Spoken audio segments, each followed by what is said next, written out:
Renato Russo foi mais do que um cantor. Foi poeta, compositor e a voz de uma geração.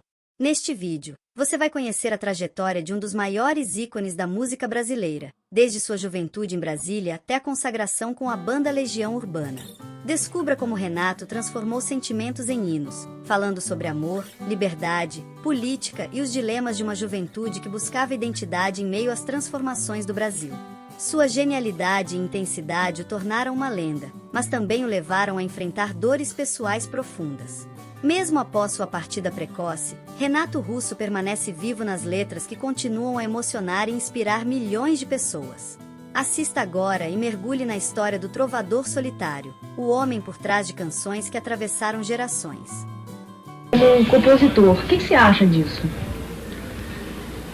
Eu acho interessante na medida de que, de repente, assim, o que eu considero, assim, letra de música, de repente as pessoas acham que tem uma profundidade, ou tem uma técnica, ou tem um valor tal que pode ser até considerado poesia. Isso pra mim, assim, é uma coisa bem legal, né? Aí, tipo assim, eu gosto, assim, eles sempre falam, assim, por exemplo, assim, eu já li diversas vezes falando assim, não, porque eles sempre colocam o Lobão, o Cazuza e o Arnaldo Antunes do Titãs, né? Junto comigo, assim, não, porque são assim, os da nova geração. Eu acho isso uma honra, assim, eu acho isso uma coisa muito legal. E como é que foi a sua infância? Foi assim, foi super jóia, porque quem me vê agora fica achando assim, esse cara devia, tipo, ficar em casa o dia inteiro lendo livros, assim, e não era absolutamente nada disso, eu era um terror. Pintava o sete? Mas eu era um terror, não era... A biografia de Renato Russo. Renato Manfredini Júnior nasceu em 27 de março de 1960, no Rio de Janeiro.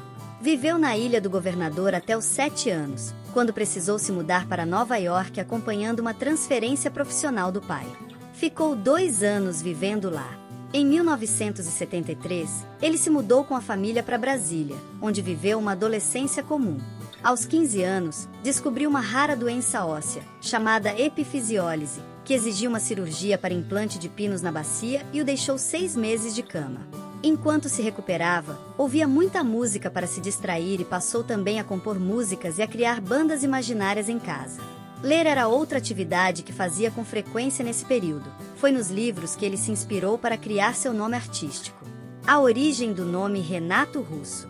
Em homenagem aos filósofos Jean-Jacques Rousseau e Bertrand Russell, autores que gostava de ler naquela época, Renato Manfredini resolveu adotar o sobrenome abrasileirado Russo, tornando-se o Renato Russo que conhecemos. Juventude e aborto elétrico. Enquanto ainda estava de cama, o jovem Renato estudou para o vestibular e foi aprovado no curso de jornalismo do Centro de Ensino Universitário de Brasília.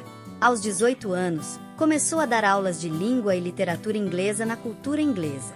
Ele ainda atuou como locutor na Rádio Planalto FM após se formar na universidade, apresentando um programa de jazz e outro dedicado somente aos Beatles. Em 1978, Renato formou sua primeira banda, a Aborto Elétrico, ao lado de André Pretorius, e com Ouro Preto e os irmãos Fê e Flávio Lemos, que mais tarde integrariam o Capital Inicial.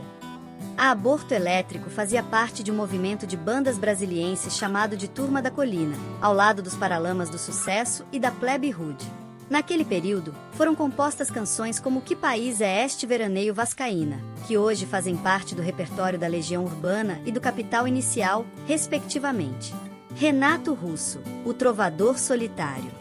Anos mais tarde, já famoso, Renato contou à imprensa que o nome Aborto Elétrico surgiu após uma menina grávida ter apanhado com cacetete e perdido o bebê. Fê Lemos revela que questionou o cantor na época. Encontrei com ele e perguntei, pô, por que você falou aquilo? É mentira. E ele disse, não importa, você tem de inventar. São os factoides, né? É saber o que falar para criar impacto. Após inúmeros desentendimentos com Fê Lemos, em 1982 Renato Russo abandonou a banda e resolveu seguir carreira solo. Passou então a se apresentar sozinho com violão, ficando conhecido como trovador solitário.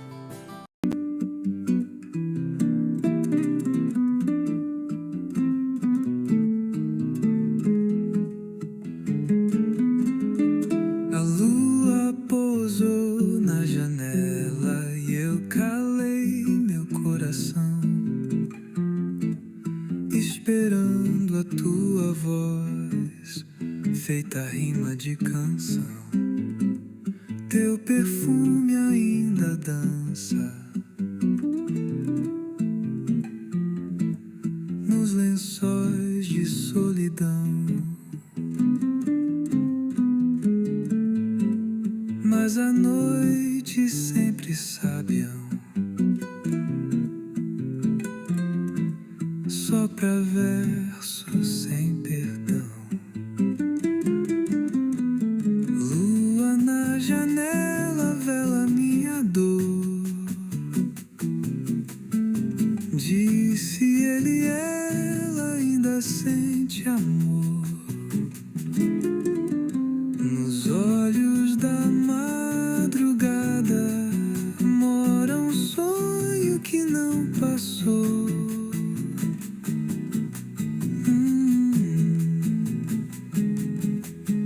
E se o tempo quiser voltar, que seja com teu olhar. Inspirado por artistas como Nick Drake e Bob Dylan, o músico compôs canções como Faroeste Caboclo, Eduardo e Mônica e Música Urbana 2 naquele período. O sucesso com a Legião Urbana. Cansado de tocar sozinho, ainda em 1982 Renato decidiu procurar novos parceiros musicais. Assim, ao lado de Marcelo Bonfá, Eduardo Paraná e Paulo Guimarães, ele formou a Legião Urbana. Dado Villa-Lobos entraria apenas no ano seguinte, assumindo a guitarra. Com influências de bandas inglesas como The Smiths e The Cure, a Legião Urbana se tornou um dos maiores ícones do rock nacional nos anos 80, alcançando o topo das paradas nas rádios. Com a banda, Renato Russo lançou 7 álbuns, até falecer em 1996. O último, A Tempestade, ou O Livro dos Dias, saiu semanas antes da morte do cantor. Uma breve carreira solo. Nos anos 90, Renato Russo deu início à sua breve carreira solo, embora não tenha deixado a Legião Urbana. Ele lançou 2 álbuns em vida, The Stonewall Celebration Concert, cujo título faz referência à rebelião da comunidade LGBTQ+, em Nova York em 1969, e Equilíbrio Distante, cantando músicas italianas. Em 1997 foi lançado o álbum póstumo O Último Solo, Vida Pessoal. Renato Russo assumiu publicamente sua homossexualidade em 1990, em uma entrevista à revista Bis, dizendo que eu estava precisando me assumir havia muito tempo. Mas fica aquela coisa, filho de católico, você é doente, etc. Sei que sou assim desde os 3 ou 4 anos. Para sua mãe, no entanto, o cantor afirmou ser bissexual. O relacionamento mais longo de Renato foi com o americano Robert Scott Ickman, que conheceu em Nova York em 1989. Os dois chegaram a morar juntos, mas o namoro durou apenas 6 meses. Há boatos de que o romance inspirou a canção Vento no Litoral. Paternidade. Também em 1989, o cantor se tornou pai de Giuliano Manfredini, fruto de um rápido envolvimento com a fã Rafaela Bueno. Ela desapareceu grávida e retornou apenas quando a criança já estava com 3 meses. Rafaela acabou falecendo no mesmo ano, em um acidente de carro. Após a morte do cantor, surgiu o boato de que Renato Russo teria adotado a criança, o que nunca foi confirmado.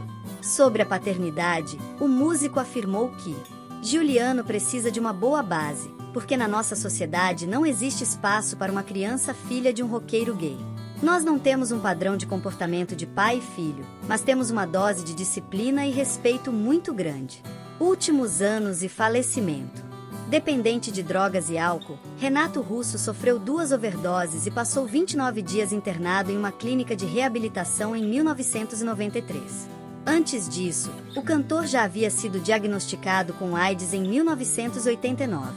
Acredita-se que ele tenha adquirido o vírus durante seu relacionamento com Robert Ickman, com quem também aprendeu a usar heroína. Em 11 de outubro de 1996, Renato Russo faleceu de doença pulmonar obstrutiva crônica, septicemia e infecção urinária, em decorrência da AIDS. Suas cinzas foram lançadas no sítio Roberto Burle Marx. Em 2013, a história do cantor foi mostrada no filme Somos Tão Jovens, dirigido por Antônio Carlos da Fontoura.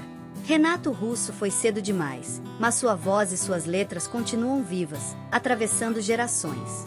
Ele não foi apenas um cantor, foi a alma de uma época que ainda ecoa até hoje. E se você também acredita que essa história merece ser lembrada, curta o vídeo, compartilhe e se inscreva no canal para mais conteúdos como este. A música nunca morre, e juntos vamos mantê-la viva. Não esqueça de deixar seu like, se inscrever no canal e compartilhar este vídeo para que mais pessoas conheçam o legado de Renato Russo. A gente viajou o Brasil inteiro.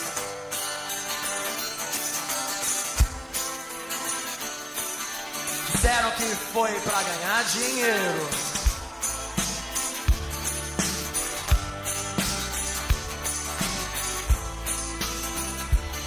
Mas dinheiro no mundo vale ter vocês aqui. Sem vocês eu não sou nada. Sem vocês não somos nada. Como é bom poder viajar por esse país e ver que nem tudo está perdido. Até dá vontade de acreditar. Até dá vontade de acreditar. Quando a gente canta assim: o Brasil é o país do futuro. O Brasil é o país do futuro. O Brasil é o país do futuro. O Brasil é o país. Eu sei que é até babaca ficar aqui em cima falando esse tipo de coisa. Mas por quanto tempo eles vão massacrar quem só tem vontade de sonhar e fazer? Sonhar e fazer. Sonhar e fazer. Eu não vou deixar que eles acabem com o que eu acredito. Espero que vocês também não.